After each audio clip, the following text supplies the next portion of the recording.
Stand up! Stand up now! Stand up! Stand the up! Stage and air clear is going to go ahead and fly whenever any units can advise. Parents are often seen as the protectors and nurturers of their children, their primary role being to shield them from harm and provide a safe, loving environment. However, what happens when a parent becomes the source of unimaginable violence? The same is the case of the Durman family tragedy, where a seemingly ordinary father became the perpetrator of an unspeakable crime against his own children, which shocked the community and left many grappling with the incomprehensible brutality of the crime. Chad Doerman, New Richmond, Ohio, June 15, 2023. The incident occurred just 3 days before Father's Day in the peaceful village of New Richmond, Ohio.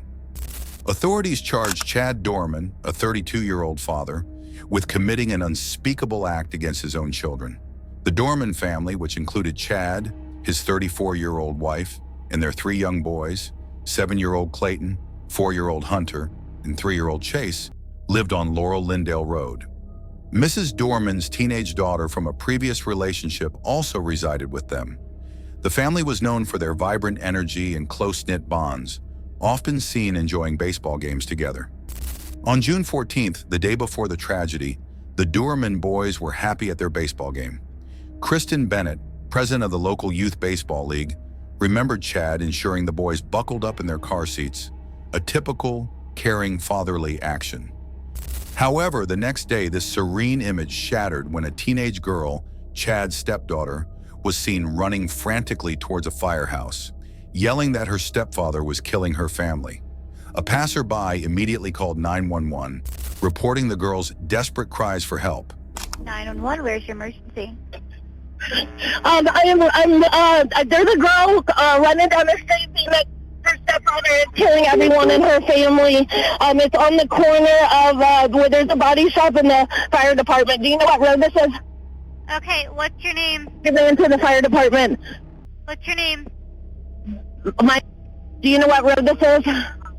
Laura Lindell Road. You said what? It's Laura Lindell Road. Okay, and what did the female say to you? And she says that her stepfather is killing everybody in her house. I did. I'm on the phone with them right now. Did you say how or what was happening? I asked her to get in the car with me, and she said she couldn't leave her family. But I think she ran to the fire department. So she went to the fire station. What did she look like? She's she's probably a young teenager, probably like 16 maybe, with long blonde hair. And she has a black dog. Did she say anything about a baby? I don't know about no baby. She said she just couldn't leave her family. But I see a car running around. I'm sorry? Do you see anything from the house? So I drove down the road a little bit, so I was afraid that I was going to get shot myself since I interacted with her face to face. So I'm just about like maybe 3 houses down. But she's like waiting at the corner. I don't know what she's doing, but I kind of still see her in the corner. But I saw a car kind of came around and whipped around, so I'm not exactly sure if that's him or if he's chasing her or not. I'm sorry? What kind of vehicle was it? I saw it was like a gray. Did you see that car whip around? It's one of the fire department guys. Okay. I think maybe a fire department guy. It was a regular kind of focus-looking gray car. Okay, we have help on the way. Thank you. Dark gray. Okay, all right. Call us back, okay, and steer clear of the area at this time. Okay. This said stay clear from the area. Yeah, but I think that's the house right there. Deputies quickly arrived at the Dorman residence, where they encountered Chad Doerman on the porch. Despite orders to comply, Chad did not immediately cooperate, forcing officers to proceed cautiously. He said, shooter still on the porch. Get him right here. You got him on the porch. We've asked, that's the last place we've been told. You show me your hands now!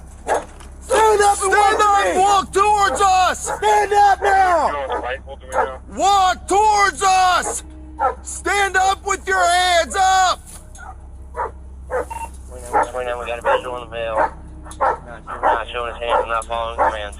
Stand up I'm now! not showing hands or following commands. His name is Chase Doerman. Chase Doerman. I know, but we can't. People need first aid and he's not complying. And you know he's a shooter, shoot him.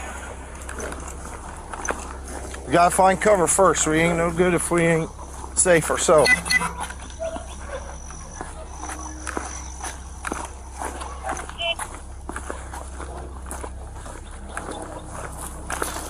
Hey, no. We need to come from this side where we can see them. Don't take cover behind her. We see them. We're going to approach from this side. We got cover. Right here. Six covered. 29 and 63 type of. We're not right now.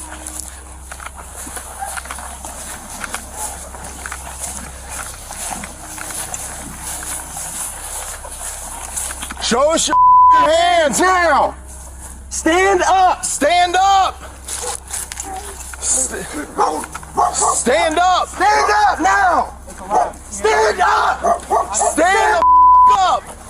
EMS to stage and air clear is going to go ahead and fly whenever any units can advise. Get your hands out here. 72. Tell them we're 21. Send the air. If those guys can confirm that there's people that need first aid and that's the shooter who's not complying, they need to take care of the I got it. victims. They have to shoot him and shoot him. Man, I ain't trying to hurt nobody. I'm completely sober. Never did drugs a day 63, in my we're life. 21. Get the EMS over here. Well, I did drugs with a clip, but I don't do drugs now. I'm sober. I'm not trying to fight you. 63. Get your butt inside. Gallon, get your butt inside. We on primary? Now.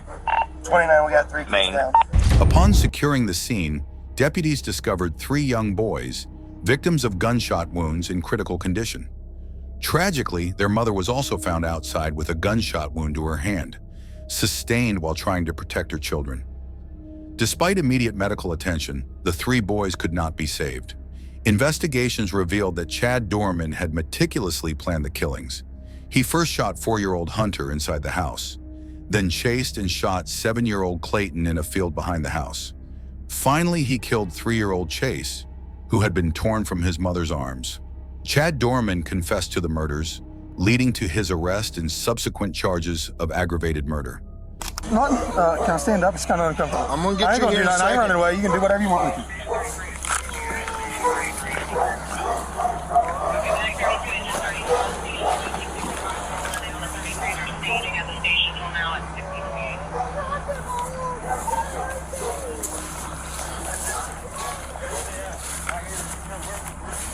Here.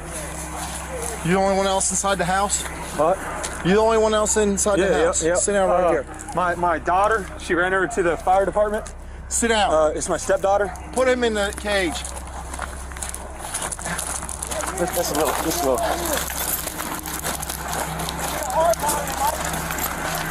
Where else do you leave?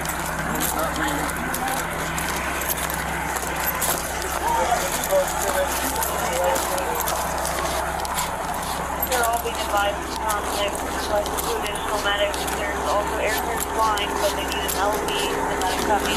Yes.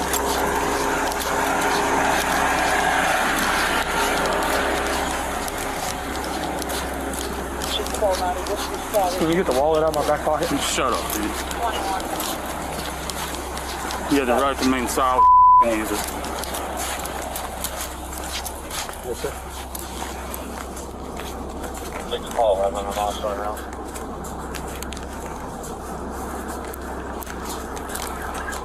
I'm almost there.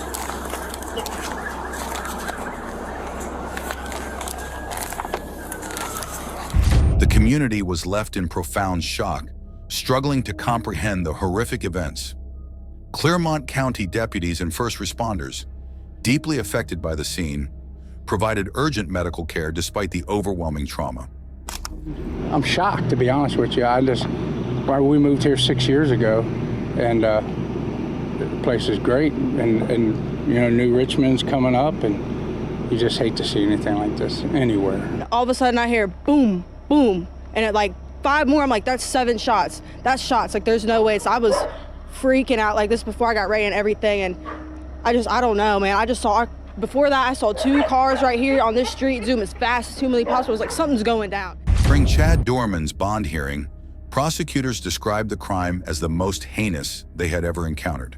The judge set an unprecedented bond of $20 million, emphasizing the severity and premeditated nature of the act. State of Art is Chad Doerman, 2023 CRA 1975.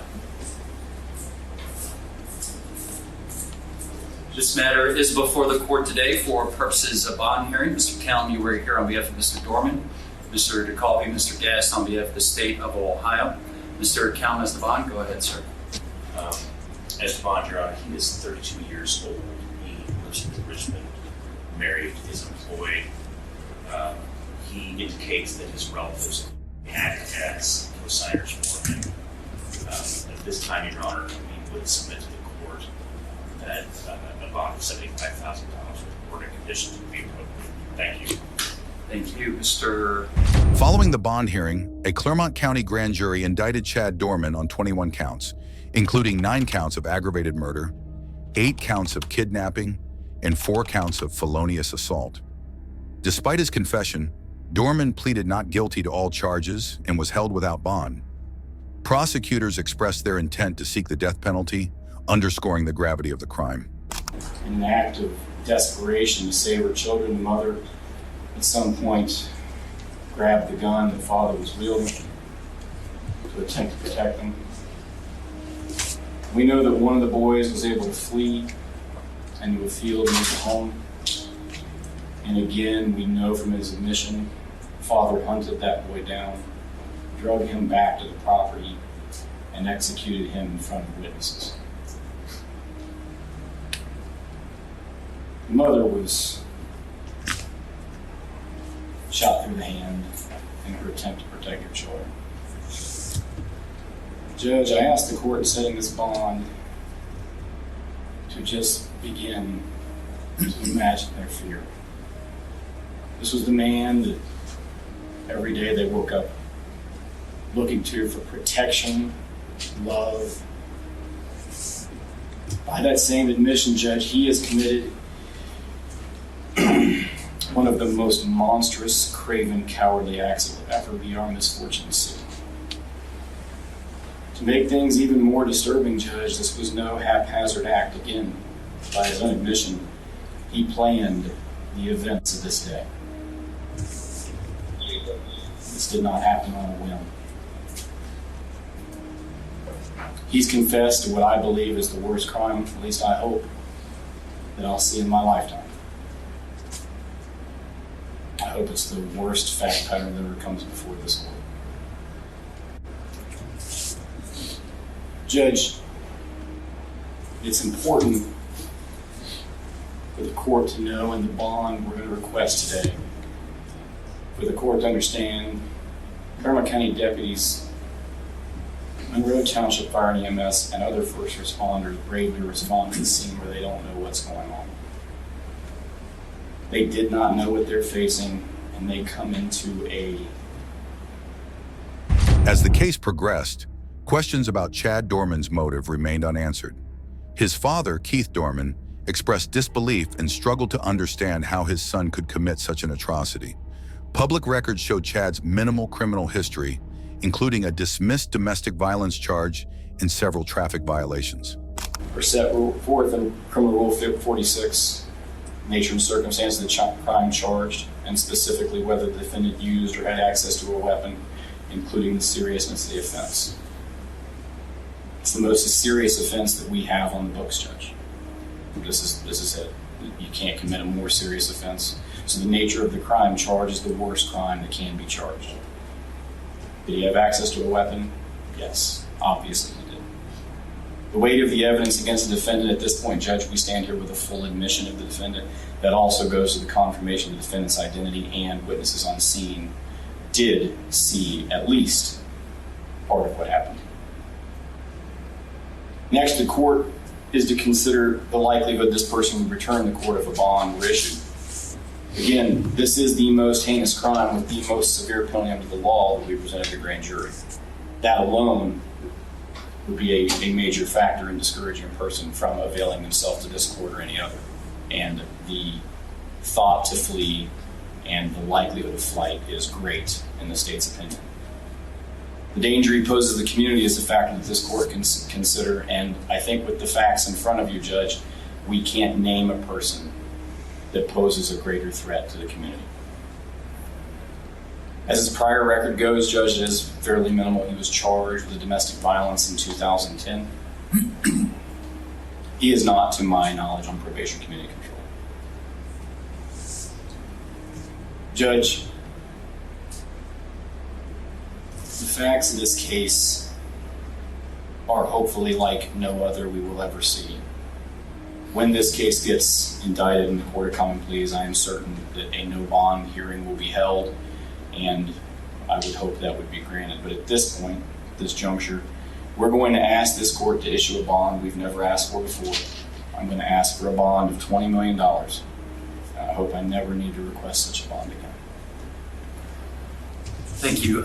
Date for preliminary hearing? The date for the preliminary hearing, Judge, is 6/26. No objection, Your Honor.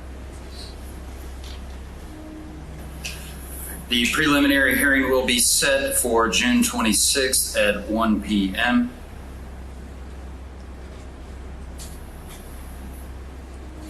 At this point in time, bond's going to be set in the amount of $20 million cash or surety. Anything else at this time, Mr. Gast? No, Judge. Mr. Dale? Mr. Kalm, anything further? Nothing at this time. All right, thank you.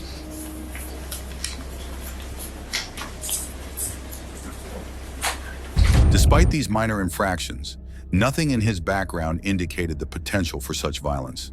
Psychiatric research on filicide, including studies by forensic psychiatrist Dr. Philip Resnick, identifies various motives for parents killing their children, such as altruistic reasons, fatal maltreatment, spousal revenge, unwanted child, and acute psychosis.